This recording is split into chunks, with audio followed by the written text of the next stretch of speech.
Sampai bentuk tim khusus, Jepang intai pemain keturunan timnas. Tetap laga lawan Jepang, Ragnar bongkar gaya main sepak bola Asia. Momen pemain diaspora bikin salfok netizen tanah air. PSSI pastikan keamanan dan kenyamanan supporter di GBK terjamin. Push like di bawah, lanjut simak informasi selengkapnya sebagai berikut.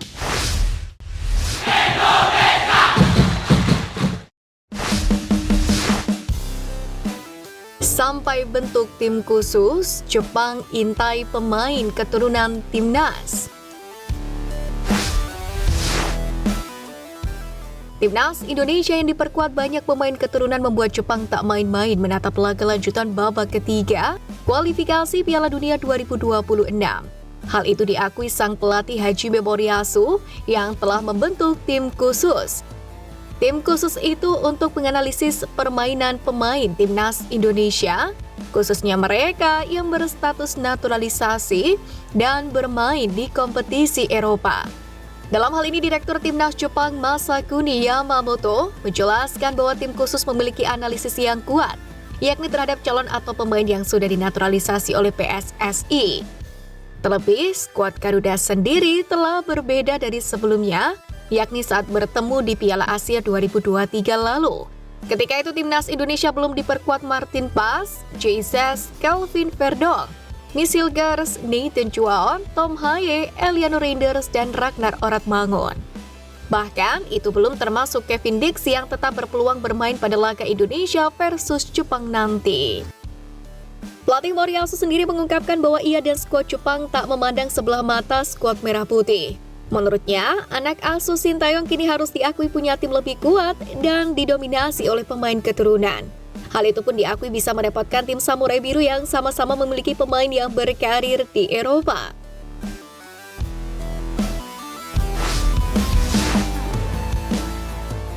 Tatap laga lawan Jepang, Ragnar bongkar gaya main sepak bola Asia.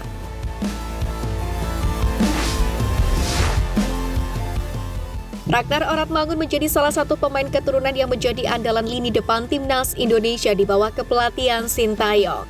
Terbukti, Ragnar berhasil menjadi mesin gol kala menghadapi Vietnam di putaran kedua, menghadapi Bahrain bulan lalu, bahkan kala menghadapi Arab Saudi meski tercatat sebagai gol Sandy Walsh. Jelang menghadapi Jepang, Ragnar mengakui bahwa style permainan di Eropa dengan Asia memiliki perbedaan. Menurutnya di Eropa lebih fokus untuk membangunnya dari lini belakang, namun di negara Asia justru diutamakan adalah fisiknya dan baru ke taktik permainan. Menariknya, Ragnar sendiri menilai Sintayong telah banyak berubah hal tersebut di skuad Garuda. Diakui gaya melatih Sintayong memiliki kesamaan dengan banyak pelatih di Eropa. Ragnar juga mengungkapkan bagaimana komunikasi yang terjalin antar para pemain sepak bola di tim Belanda dengan Indonesia. Menurutnya, beberapa pemain lokal tanah air kurang vokal baik di luar maupun di dalam lapangan.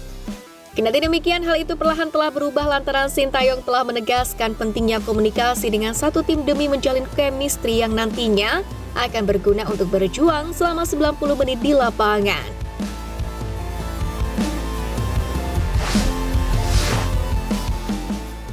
Momen pemain diaspora bikin salfok netizen tanah air.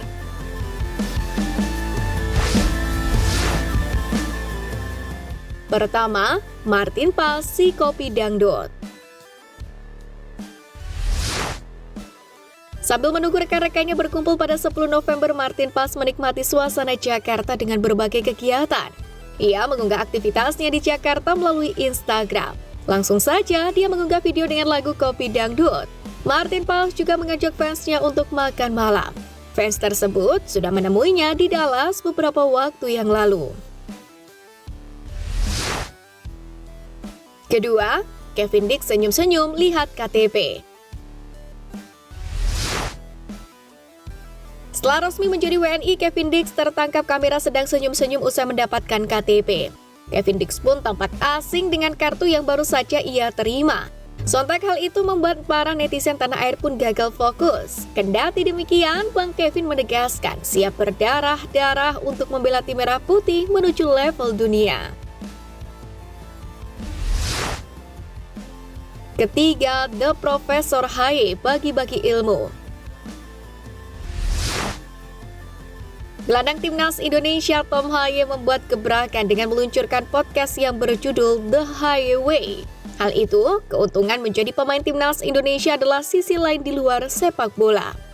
Popularitas mereka di negara berpenduduk 287 jiwa ini pun sangat menggiurkan. Bagi pemain seusia Haye, membuat podcast sejak sekarang akan sangat berguna untuk kelak pensiun. Kendati demikian, Haye tak melupakan peran sentralnya di lini tengah skuad Garuda saat ini. Di dalam lapangan, El Profesore menegaskan akan fokus membuat timnas Indonesia bersaing lolos ke Piala Dunia.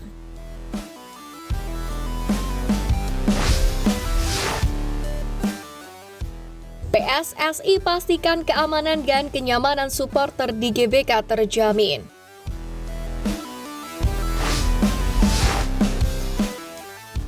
Sistem baru dalam menyaksikan timnas Indonesia berlaga di kandang telah diterapkan, yakni Garuda ID.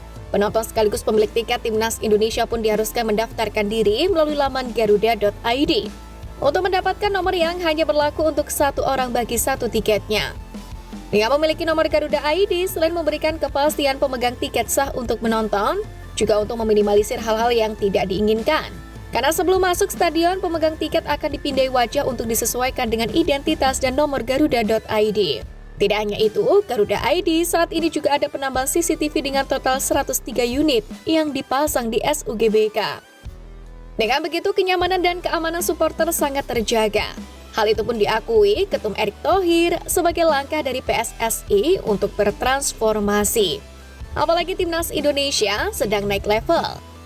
Erick Thohir pun juga menerangkan dengan kapasitas timnas Indonesia yang semakin baik dan berpeluang melawan tim-tim dari negara besar sepak bola di Asia dan dunia, maka standar pembelian tiket, seleksi penonton yang akan masuk stadion, serta pelayanan kepada tim-tim tamu harus meningkat. Erick pun menegaskan bangsa Indonesia sendiri dikenal ramah dan selalu menjaga hubungan baik dengan banyak pihak. Pria yang juga menjabat sebagai Menteri BUMN itu pun juga yakin timnas Indonesia memiliki supporter dengan perilaku yang baik.